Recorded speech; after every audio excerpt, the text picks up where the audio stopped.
Atteindre le monde réel. Assis-toi tranquillement.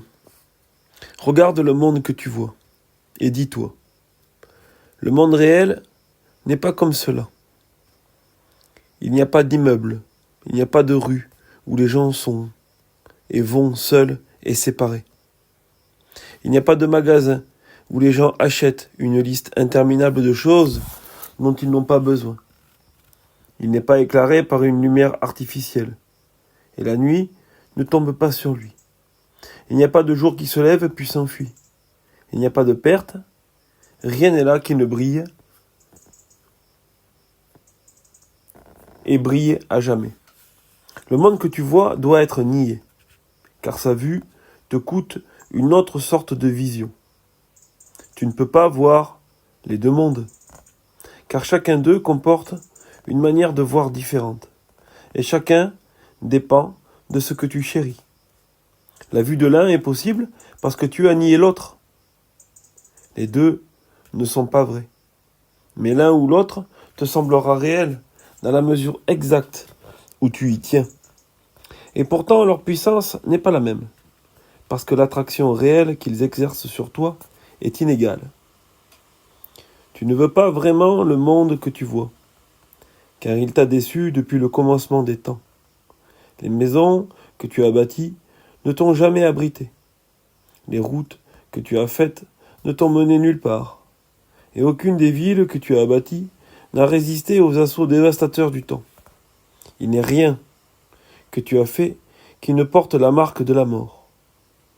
N'y tiens pas, car il est vieux et fatigué, et déjà il était prêt de retourner à la poussière alors même que tu le faisais.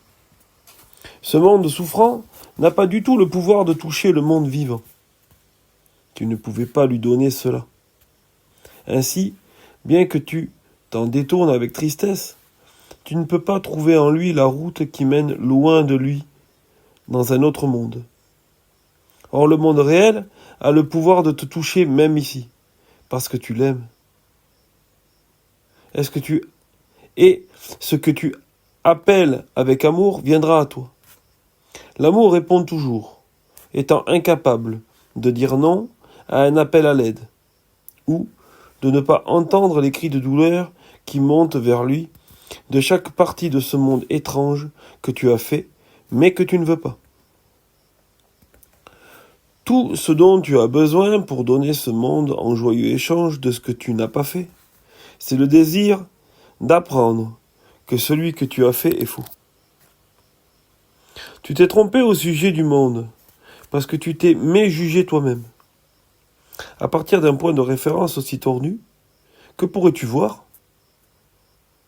Toute vue part de celui qui perçoit, qui juge de ce qui est vrai et de ce qui est faux. Et ce qu'il juge faux, il ne le voit pas. Toi qui voudrais juger de la réalité, tu ne peux pas la voir. Car chaque fois que le jugement surgit, la réalité s'est esquivée. Ce qui est loin de l'esprit est loin des yeux, car ce qui est nié est là, mais n'est pas reconnu. Le Christ est encore là, bien que tu ne le connaisses pas. Son être ne dépend pas de ce que tu le reconnaisses. Il vit au-dedans de toi, dans la quiétude du présent, et il attend que tu laisses le passé derrière toi pour entrer dans le monde qu'il t'offre avec amour. Il n'en est pas un en ce monde distrait qui n'ait entrevu autour de lui quelques aspects de l'autre monde. Or, tant qu'il accordera encore de la valeur au sien, il niera la vision de l'autre, soutenant qu'il aime ce qu'il n'aime pas, en ne suivant pas la route que l'amour lui indique. L'amour conduit avec tant de joie. En le suivant, tu te réjouiras d'avoir trouvé sa compagnie et d'avoir appris de lui le chemin joyeux du retour chez toi. Tu n'attends que toi-même. Donner ce triste monde et échanger tes erreurs contre la paix de Dieu n'est que ta volonté. Et le Christ t'offrira toujours la volonté de Dieu, reconnaissant que tu la partages avec lui. C'est la volonté de Dieu, que rien ne touche son Fils, sauf lui-même, et que rien d'autre ne s'approche de lui. Il est aussi à l'abri de la douleur que Dieu lui-même, qui veille sur lui en tout. Le monde autour de lui resplendit d'amour parce que Dieu l'a placé en lui-même, où la douleur n'est pas et où l'amour l'entoure sans fin et sans faille. Il ne peut jamais y voir de trouble à sa paix. En parfaite santé d'esprit, il contemple l'amour, car il est tout autour de lui et au-dedans de lui.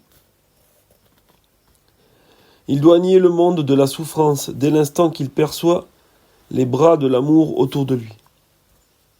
Et de ce point de sécurité, il regarde quietement tout autour de lui et reconnaît que le monde est un avec lui. La paix de Dieu surpasse ton intelligence uniquement dans le passé. Or, elle est ici. Et tu peux la comprendre maintenant. Dieu aime son Fils à jamais. Et le Fils, en retour, aime son Père à jamais. Le monde réel est la voie qui te conduit au souvenir de la seule chose qui soit entièrement vraie et entièrement tienne.